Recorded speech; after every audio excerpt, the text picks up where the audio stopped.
utaratibu huo. Hebu na tuombe neno. Mtakatifu Mungu Baba uishie milele, tumekuja katika kiwanja hiki asubuhi ya leo ni kwa sababu ya kumwomboleza mtumishi wako Mzee James Marunga ambaye amelala. Na wakati huu tumekualika uwe katika kikao hiki tangia wakati huu mpaka tumalize mipango yetu yote Bwana. Na kabla ya hapo tungetaka tufungue na neno lako ambalo litatuongoza, ambalo litatufariji kwa ajili ya kusononeka kwa matanga haya, na ni kwa sababu ya kifo ya mpendo wetu. Na sasa tunapoangalia maandiko yako matakatifu, hebu Roho anene pamoja nasi, tujiandae zote wale ambao tuko hai kwa ajili ya ukulaki na kwa ajili ya ufalme ambao umeweka mbele yetu. Tutayarishe mawazo yetu, tukusikie vile utakaponena nasi. Ndilo ombi letu katika jina tukufu la Yesu aliye Bwana Mwokozi wetu. Amen. Tunapopigwa na mauti huwa tunashangaa, huwa tunalia, huwa tunasosoneka, lakini Biblia ina neno la utufariji. Hii dunia ambayo tunaishi ni dunia ambayo inapita.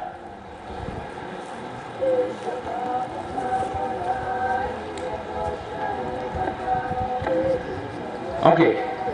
Ningetaka niseme hii katika maandiko matakatifu ni kwamba dunia ambayo tunaishi, dunia ya mauti, dunia ya maombolezo, dunia ya shida, lakini tuna matumaini. Tunaposoma Biblia inatupa matumaini kuhusu hata kama dunia hii imeharibika,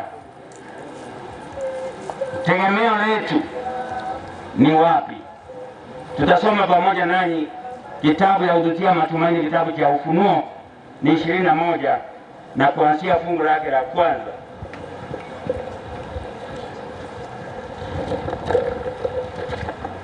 Ufunuo wa Yohana 21 na fungu lake la kwanza linatupatia faraja na tumaini. Inasema, kisha ya hapo nikaona nchi mpya na mbingu mpya vikitoka mbinguni, ambao vilikuwa vimewekwa tayari kama biharusi. Nchi mpya na dunia mpya na mbingu mpya, Yohana alivyoviona vikishuka kutoka mbinguni.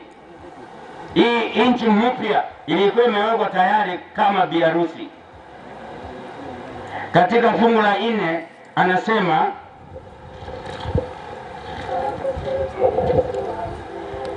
naye atayafuta machozi yote kwa kila kutoka kwa macho yao, tena kifo hakitakuwako tena, wala mauti ama kilio havitakuwako, kwa sababu vitakuwa vimeisha, kwa sababu mambo ya kwanza yatakuwa yamepita. Bwana wa Mungu ni kwamba hata kama tunalia, hata kama tunaomboleza, Biblia imetuhakikishia kwamba baada ya hapo tutapanguzwa machozi. Baada ya kulia katika dunia hii ambayo ni mbaya inapita, baada ya kuhakikishiwa kwamba nchi mpya na mbingu mpya vinashuka, mahali watakatifu watakaa bila kuona mauti kama haya, mahali tutakaa bila tumeketi au kwa matanga, tutakaa katika furaha na maisha ya kiumilele. Na huyu Mungu wetu mwenyewe atatupanguza machozi kutoka macho yetu, atatuambia pole kwa waliomsumbuka ulimwenguni, atukaribishe katika hiyo nchi mpya, mahali tutakaa milele kwa ajili ya kuishi katika umilele ambao tumetayarishiwa. Kwa hiyo wenzangu, waombolezaji wenzangu, ni kwamba tunahakikisha kwamba kuna mbingu mpya ambayo inakuja, kuna dunia mpya ambayo inakuja, mahali tutakaa na furaha, mahali tutakaa na Yesu wetu milele, na macho yetu hayatakuwa yakilia tena, hayatakuwa na machozi. Tutapanguswa na tukae na furaha milele katika hiyo nchi mpya. Kwa hiyo tunapoomboleza, tumaini letu ni lipi? Tujue kuna nchi mpya inakuja, kuna dunia Yesu ametuahidia mpya inakuja, mahali tutaishi na yeye milele. Kwa hiyo wenzangu, hatuna haja tuwe na taharuki kuhusu kifo. Kifo kitashindwa na kifo kitachekelewa wakati Yesu atakaporudi mara ya pili. Hebu kila mmoja wetu na mimi mwenyewe tujiandae kwa ajili ya hiyo utakatifu katika hiyo nchi mpya ambayo ni takatifu ya Bwana, maana tutakaa na wewe milele daima. na Mungu atusaidie tunapokaa hapa tukimlilia mpendo wetu, tujue tunatumaini. Tujue tunatumaini. Na tumaini ni lipi? Tutapanguswa machozi hata kama tunalia, na Mungu alibariki somo. Tuombe. Uhimidiwe Bwana na Mungu wetu.